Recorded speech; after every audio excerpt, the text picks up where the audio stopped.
Hi friends, ഞാനിന്ന് ചെയ്യാൻ പോകുന്നത് ആപ്പിൾ കേസരിയാണ്. അതിനായിട്ട് നമ്മൾ ആപ്പിളിൻ്റെ തോലെല്ലാം ചെത്തി ഒന്ന് ഗ്രേറ്റ് ചെയ്ത് മാറ്റി വയ്ക്കണം. ഇനി ഞാൻ എടുത്തിട്ടുള്ളത് ഒരു 125 ഗ്രാം റവയാണ്.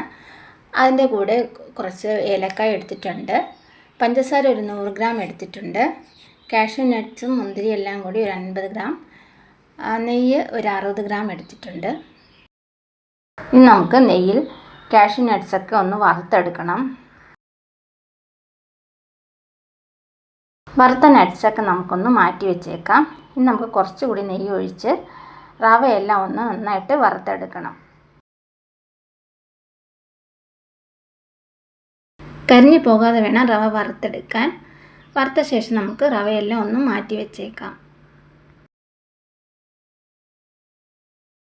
ഇനി ഒരു പാനിൽ നമുക്ക് 2 സ്പൂൺ നെയ്യ് ഒഴിച്ചു കൊടുക്കാം.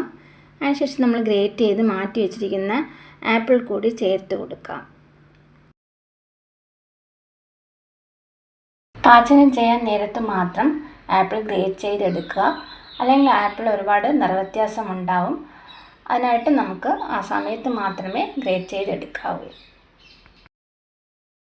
ആപ്പിളൊക്കെ നെയ്യിൽ നന്നായിട്ടൊന്ന് വഴറ്റിയെടുക്കുക. റവ എടുത്ത് അതേ കപ്പിൽ തന്നെ 3 ഗ്ലാസ് വെള്ളം ഒഴിച്ചു കൊടുക്കുക.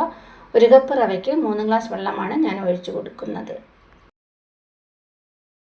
വെള്ളമൊക്കെ തിളയ്ക്കുമ്പോൾ മാറ്റി വെച്ചിരിക്കുന്ന റവ ചേർത്ത് കൊടുക്കാം. നന്നായിട്ട് ഇളക്കി യോജിപ്പിക്കുക. കട്ട കെട്ടാതെ ഇരിക്കാനാണ്. നന്നായിട്ട് കൈവിടാതെ തന്നെ യോജിപ്പിച്ചുകൊണ്ടേയിരിക്കണം. ഇനി നമുക്ക് കേസരി കളർ കൂടി ചേർത്ത് കൊടുക്കാം. കളർ നന്നായിട്ട് മിക്സ് ആവുന്നത് വരെ ഒന്ന് ഇളക്കി കൊടുക്കുക. അതിനുശേഷം നമുക്കിനി ചേർക്കേണ്ടത് പഞ്ചസാരയാണ്. 100 ഗ്രാം പഞ്ചസാരയാണ് ഞാൻ എടുത്തിട്ടുള്ളത്. അതുകൂടി ചേർത്ത് കൊടുക്കാം. പഞ്ചസാരയൊക്കെ അലിയുന്നത് വരെ നന്നായിട്ട് ഇളക്കി കൊടുക്കുക.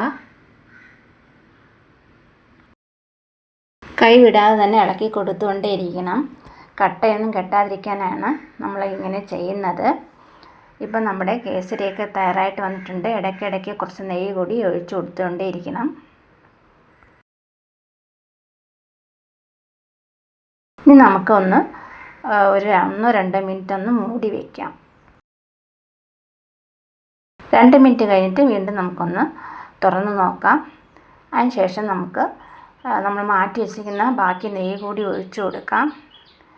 വീണ്ടും നന്നായിട്ടൊന്ന് മിക്സ് ചെയ്തെടുക്കുക. ഇതാണ് പാകം. സ്റ്റൗ ഓഫ് ചെയ്ത ശേഷം വറുത്ത് വെച്ചിരിക്കുന്ന അണ്ടിപ്പരിപ്പ് മുന്തിരിയൊക്കെ ചേർത്ത് കൊടുക്കാം. ഇപ്പം നമ്മുടെ ആപ്പിൾ കേസരിയൊക്കെ റെഡി ആയിട്ടുണ്ട്. ഒരു പ്രത്യേക ടേസ്റ്റാണ് ഇതിന്. നമുക്ക് എത്ര കഴിച്ചാലും മതി വരാത്ത ഒരു ടേസ്റ്റാണിത്. എല്ലാവരും ഒന്ന് ട്രൈ ചെയ്ത് നോക്കുക. വീഡിയോ ഇഷ്ടമായ ലൈക്ക്, ഷെയർ ആൻഡ് സബ്സ്ക്രൈബ് ചെയ്യുക. അതുപോലെ നിങ്ങളുടെ കമൻറ്റ്സ് എന്നെ അറിയിക്കുക.